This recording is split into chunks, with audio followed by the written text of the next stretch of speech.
Supreme কোর্টের দ্বিতীয় দিনের শুনানিতে আমরা যেটা দেখলাম, রাজ্য সরকার কিন্তু প্রতিটা ক্ষেত্রে পদে পদে হোঁচট খেলো। ঠিকভাবে তদন্ত কিভাবে কলকাতা পুলিশ এগিয়েছে, তদন্ত করতে গেলে যে স্বাভাবিক প্রক্রিয়া মেনে চলা উচিত কলকাতা পুলিশ সেটা অনুসরণ করেনি। এমনকি এমনকি যেটা বারবার করে উঠে আসছে সেটা হচ্ছে তথ্য ও প্রমাণ লোপাটের অভিযোগ দাঁড়িয়ে সিবিআই এর আইনজীবীরা একাধিক উদাহরণ তুলে দিয়েছে।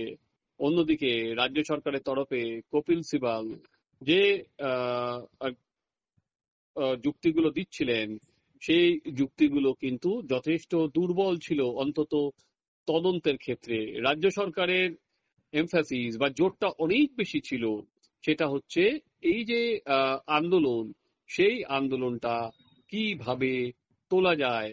এই আন্দোলনটা একটা হচ্ছে ডাক্তারদের কর্মবিরতি, আর একটা হচ্ছে রাজপথে যে জনরোষ আছড়ে পড়ছে সেইটা কিভাবে তুলে ফেলা যায়। তাই জন্য ডাক্তারদের কর্মবিরতি নিয়ে আজ 5টার মধ্যে ডাক্তারদের বলেছে কর্মবিরতি তোলার কথা সুপ্রিম কোর্ট, কিন্তু আমরা এখনো পর্যন্ত যে জানি ডাক্তাররা সরাসরি পাল্টা প্রত্যাঘাতের রাস্তায় নেমেছেন, তারা স্বাস্থ্য ভবন অভিযান করবেন এবং একইভাবে তারা পাল্টা শর্ত চাপিয়েছেন মুখ্যমন্ত্রীকে। আর রাজপথে সেটা আমরা দেখলাম, কপিল সিবাল বলছেন যে রাজপথে যেই পুলিশের অনুমতি নেওয়া হচ্ছে না, সেটা পরবর্তীকালে মমতা বন্দ্যোপাধ্যায় নবান্ন থেকে একই কথা বললেন এবং মমতা বন্দ্যোপাধ্যায় বললেন আপনারা উৎসবে ফিরে আসুন। তাতে আরো কিন্তু স্পার্ক করে গেল। চলুন আমরা এক নজরে দেখে নিই প্রধান বিচারপতি বেঞ্চে ঠিক যা যা ঘটলো শুনানিতে, তার কিছু অংশ আমি আপনাদের সামনে তুলে ধরছি।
আমরা যদি এটা খুব মন দিয়ে আমরা দেখি, তাহলে যেটা দেখতে পারবো, আজকে যে নাগরিক সমাজ পথে নেমেছে, যে জাস্টিস চাইছে, এখনো পর্যন্ত কিন্তু সুপ্রিম কোর্ট, সিবিআই এর যে তদন্ত, তাতে কোনো রকম অসন্তোষ প্রকাশ করেনি।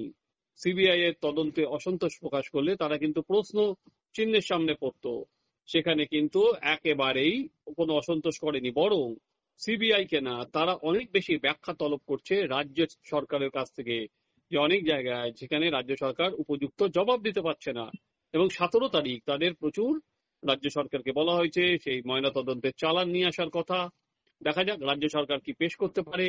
রাজ্য সরকার দুটো জিনিস, সেটা হচ্ছে যারা রাস্তায় নামছেন, যারা আন্দোলন করছেন, একেবারেই যেটা সুপ্রিম কোর্টে যে হিয়ারিং চলছে, সেটা তারা যদি ঠিক করে লক্ষ্য রাখেন, সেটা কিন্তু তাদের মনোবল অনেক বাড়াবে।